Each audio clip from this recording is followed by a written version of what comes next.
Tuesday mga maret pare, full support ang fans ng Wilka na nagpa-block screening ng MMFF entry na Love You So Bad.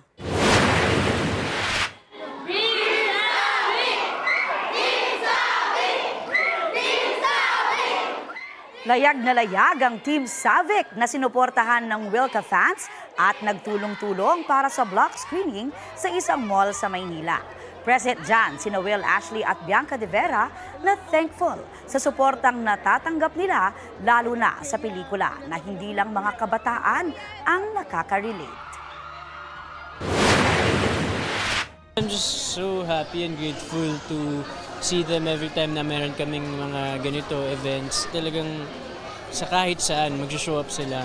Kaya nakakatuwa at nakakataba ng puso. Ang dami namin nakikitang kids, teenagers, families, mga lolos and lolas. So mga pamilya talaga. Kaya doon ko talaga masasabi na talagang iba talaga yung experience no, kapag pinapanood mo yung sine sa sinehan because you get to share the moment with the people that you love.